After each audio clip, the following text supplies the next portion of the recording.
E aí galera, beleza? Rafael Niari Cars, mais um vídeo aqui para vocês. Hoje eu vou falar aqui a respeito de cilindrada, como que você consegue aumentar a cilindrada do seu motor, principalmente a linha Fire. Confere esse vídeo aí.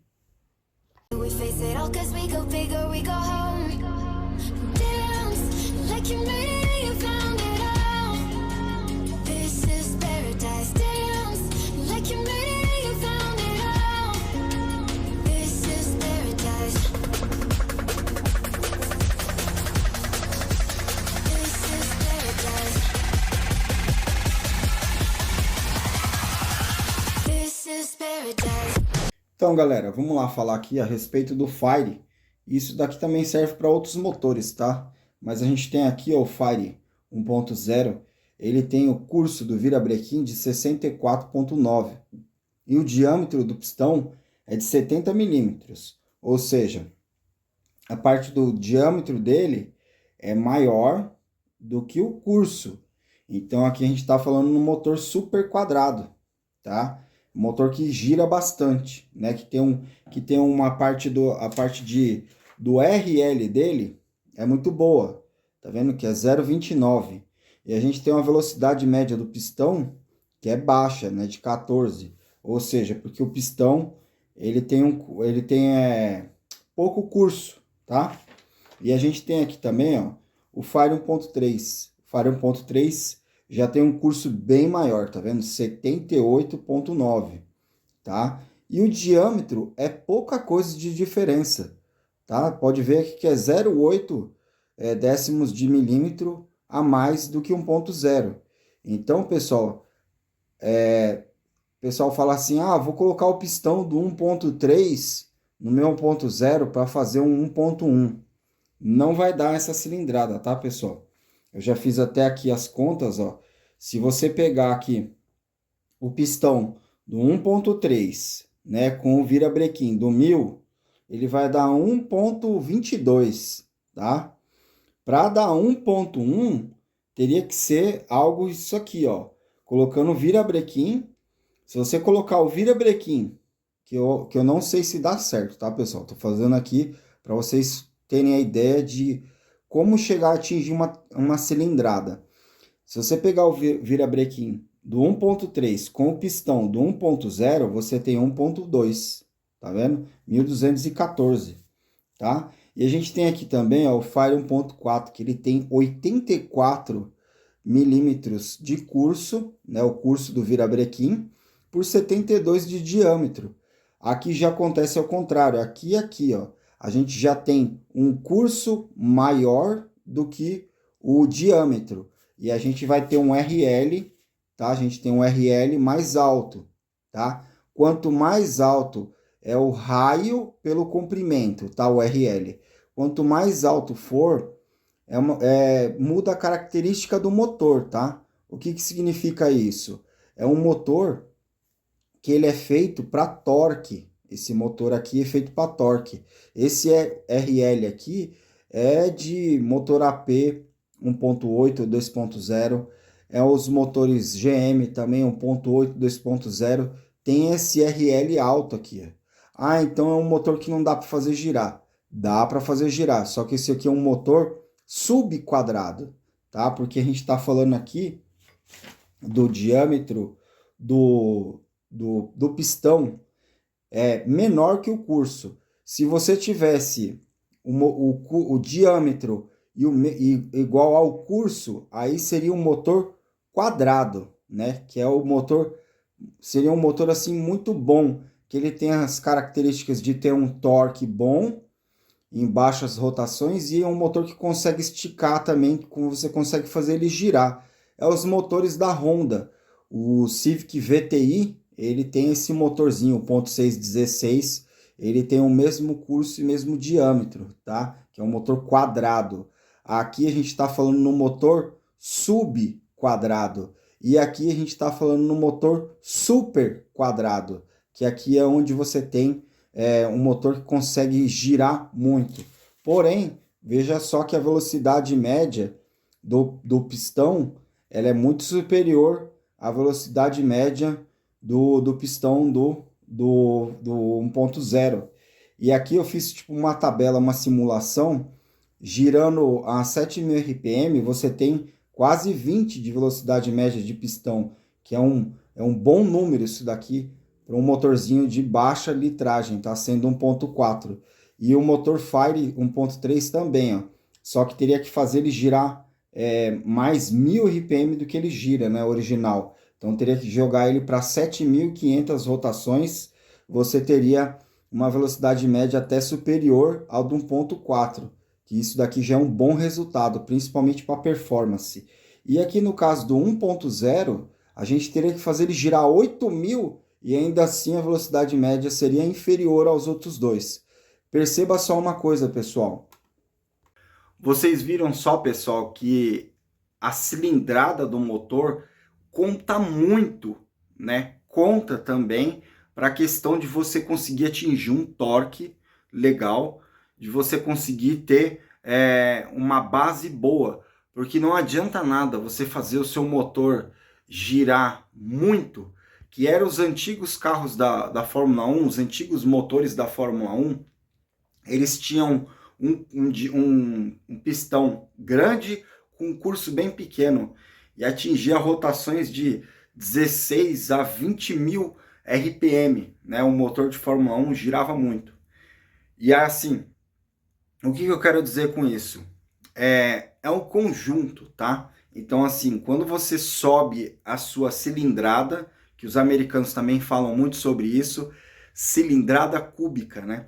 Eles são acostumados com os motores V8, principalmente os motores Big Block, que tem 6.0, os 7 litros, né? Tem os motores dos Dragster, que é 16.0, 16.000 cilindradas.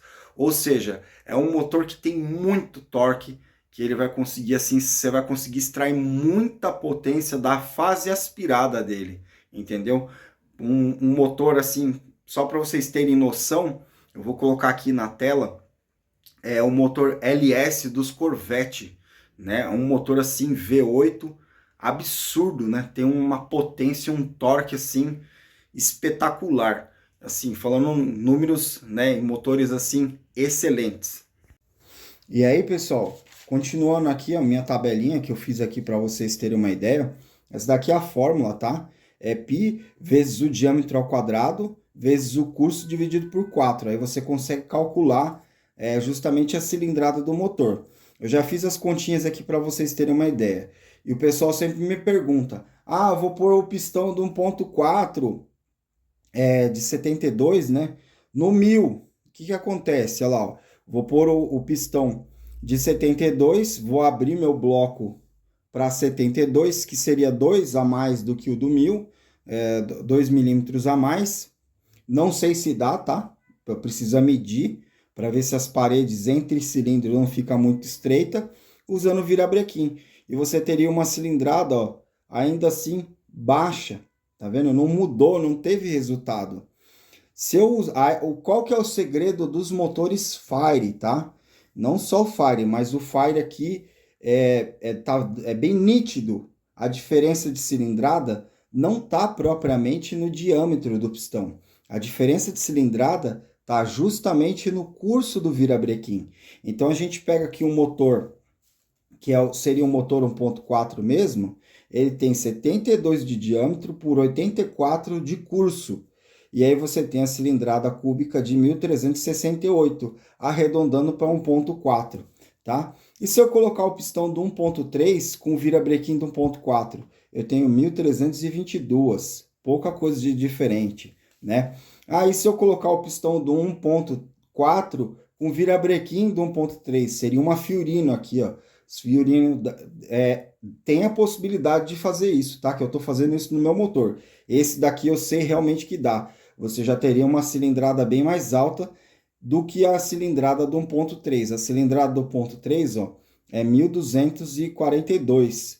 Já ia para 1.284, tá? Então já está próximo de 1.3 mesmo, né? Seria um número real. Então aqui, pessoal, só as continhas para vocês terem a ideia. de como atingir, né, uma cilindrada, aumentando a cilindrada do motor. Ou seja, tem que ver a questão do curso. Só que aí vai entrar um detalhe que eu vou falar aqui para vocês. Então, pessoal, vocês viram aí só que interessante? Só que vamos lá. Eu já vi muitas pessoas me perguntando, falando assim: vou abrir o meu bloco 1.0 para 1.4, né? A questão ali do diâmetro, eu acho que até dá, tá? Porque não é muita coisa. Se for montar, se for fazer um motor pensando em deixar ele sem turbinar. Porque quando você abre o diâmetro do pistão, você deixa o espaço entre os cilindros mais estreito. Então, se você for pensar em turbinar, o ideal já é comprar um bloco 1.4, tá? Porque aí você vai ter mais parede, mais resistência. Lembrando que o turbo precisa ter mais resistência. Não adianta pensar só em ganhar volume sem ter resistência. Mas visando um carro aí de rua aspirado normal, os blocos, tá? O bloco do Fire de 66 cavalos, que são os gasolinas, que vem lá de 2002, acho que 2004, até os Grazemille, né? Até o Grazemille, que são o bloco baixo, eu acredito que não dê para fazer essa modificação pensando no virabrequim, tá? De colocar lá o virabrequim de 84 milímetros no bloco. Por quê? Porque é muito estreito, tá? Aonde vai ali o bloco é muito estreito. Eu tenho aqui um bloco de uma Fiorino 1.3, tá? Com o virabrequim dela original. E eu fiz esse teste, né? Esse bloco da Fiorino 1.3, ele já é mais alto do que o 1.0 de 66 cavalos. E essa Fiorino, que seria as 2010, 2012, é o modelo Pitbull, ela tem 71 cavalos, tá? E ela tem a cilindrada de 1.300 cilindradas, né?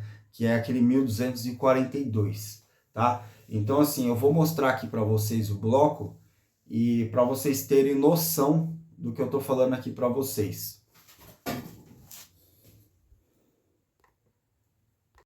Então, pessoal, esse daqui é o bloco da Fiorino 1.3, tá? Esse daqui é a parte do virabrequim. Aqui, pessoal, para vocês poderem entender, esse daqui é o contrapeso, né? Para justamente fazer o quê? Aqui a biela está instalada desse primeiro aqui, ó, no quarto cilindro. Então, assim, quando a biela tá aqui para o lado, ó, esse é o ângulo, tá vendo? Que faz o RL. Então, seria a inclinação que a biela faz. Ou seja, a biela, em vez de descer retinho e fazer o giro lá, ela acaba virando de lado. Isso é o RL, é o raio pelo comprimento. Então, quanto maior for o RL, mais lateralmente a biela fica, por conta do alto curso do virabrequim. Então, tem que ter o contrabalanço aqui, entendeu? O contrapeso. E tá vendo que aqui no 1.3 eu coloquei o virabrequim de 84 milímetros e ele passa bem próximo de encostar aqui no bloco, mas ele passa assim uma medida que ainda é tolerável, tá? Não chega assim, pelo aquecimento do motor, não vai chegar a encostar. Já esse virabrequim no bloco do 1.0, ele já fica, você já tem que desbastar, fazer rasgos, principalmente ali, ó, onde a biela vira, ó, principalmente ali onde a biela vira. Quer ver? Eu vou dar um foco ali para vocês poderem ver o que eu tô falando. Principalmente aqui, ó, onde a biela faz a curva lá no cilindro, né? Que a gente tem esse ângulo aqui da biela, essa parte aqui, ó. Essa parte aqui, deixa eu dar o foco. Essa parte aqui da parede, por conta da inclinação da biela, ele acaba, você tem que acabar desbastando aqui, tá? Isso no 1.0 que eu vi aí na internet, tá? Então tem que fazer muito trabalho de usinagem aqui na parte interna. E aí para vocês poderem ver, ó, a biela agora ela tá reto, tá? Olha lá o pistão como praticamente não se mexeu, ó. E aqui é onde faz o repouso, né? Deixa tirar aqui o zoom. Tá vendo aqui, ó? Aqui onde faz o repouso, ó. E ela vai começar a descer, tá vendo? Esse daqui é um movimento lateral, que teoricamente esse movimento aqui, ele é um movimento morto, né? Aí tem os outros cilindros que vai ajudar. É só na descida, aqui ele já tá subindo, ó, fazendo a compressão, né? Aí os contrabalanços ficam para cima. E lembrando que a maioria dos motores são pistões gêmeos, né? Então o primeiro e o quarto, aqui é o primeiro, aqui é o quarto e aqui é o primeiro, eles desce e sobe junto com os dois do meio, né? O do meio desce e sobe. Então a gente tem esse sistema aqui. E aqui a gente tem o diâmetro, tá, pessoal? Esse daqui é o diâmetro de 70,8. Então, para abrir o diâmetro até 72 milímetros, que seria 1,4, esse espaço que tem aqui, tá? Ele vai diminuir, que é o espaço de um cilindro para o outro. E aqui a gente tem, ó, a marquinha da junta do cabeçote, entendeu? Porque aqui é o anel de fogo. Aqui é justamente onde dá a expansão dos gases, né? E aí tem o anel de fogo aqui para justamente não deixar essa expansão sair, porque senão queima a junta. E normalmente queima a junta por aqui, onde mistura água e óleo, né? Onde começa a ir para o sistema de arrefecimento, é por aqui, ó. Começa a ter uma corrosão por aqui, até atingir a parte aqui do anel de fogo e ter a corrosão. Então, pessoal, esse bloco aqui é 1,3, tá? E ele tá já aberto para a segunda medida. Então, esse pistão aqui, ele tem 71,20, né? Ele já tá na segunda medida, então já foi aberto o cilindro 2 vezes, tá? Então já não é mais a medida original. E perceba que já ficou, né, com um espaço aqui bem estreito. Claro que existe no mundo da preparação, eu já vi alguns motores que a distância aqui é bem curta, tá? Isso daqui é um bloco de ferro, ele é bem resistente. Para um motor aspirado, eu acho que tranquilo, tá? Mas para um motor turbo, eu já acho que começa a ficar perigoso dependendo da pressão que você vai utilizar. Tá certo, pessoal? Ó, prática, o pistão é bem pequeno mesmo. Vocês podem ver aqui, ó. Olha o tamanho, né? Tipo, o meu dedo aqui, ó. O tamanho do pistão, né? É uma coisa assim, relativamente. Por isso que o modelo Fire, a questão de cilindrada dele não tá aqui no diâmetro, né? E sim lá no virabrequim, o curso dele. Entendeu, pessoal? Viu só que interessante? Então, assim, a parte de você conseguir aumentar a cilindrada do seu carro tem a ver com a questão do diâmetro e tem a ver também a questão do curso do virabrequim. Existe os Opalas 4 cilindros, que ele tem um pistão, eu acho que é de 4 polegadas, é enorme o pistão. E aí você substitui o do Opala 6 cilindros, que é um pouco menor, você coloca o pistão do Opala 4 cilindros e aumenta a cilindrada dele muito, né? Ele vai para 4.400. Ele era 4.100 e ele vai para 4.400. Isso no caso do motor do Opala, tá?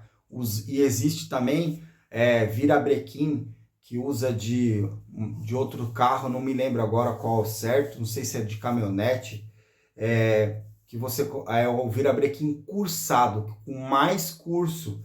E aí com o pistão daquele tamanho, você aumenta tipo para quase 5 litros a cilindrada dos 6 canecos, né? Aí sim realmente fica um aspirado, né, de respeito. E lembrando assim, os motores de baixa cilindrada, que nem no caso do meu Uno, que é 1.0, motor aspirado é muito difícil de extrair potência. Tem que trabalhar muito o cabeçote. Mas só que você vai cair num ponto que você vai fazer o cabeçote. Um exemplo é fazer um cabeçote nível 2, colocar um comando mais agressivo. Você vai conseguir extrair potência. Só que você vai ficar bem limitado por conta da sua cilindrada, entendeu? Então, assim, se você elevar a sua cilindrada, aí você vai, consequentemente, vai precisar de mais volume de ar e combustível, onde você consegue subir ainda mais o cabeçote, o nível de preparação do cabeçote, e você consegue extrair mais torque e mais potência do motor. Tá certo, pessoal? Dica top, hein? Se inscreve no canal aí, compartilha para seus amigos aí e deixa aquele like para fortalecer o canal. Valeu! This is paradise.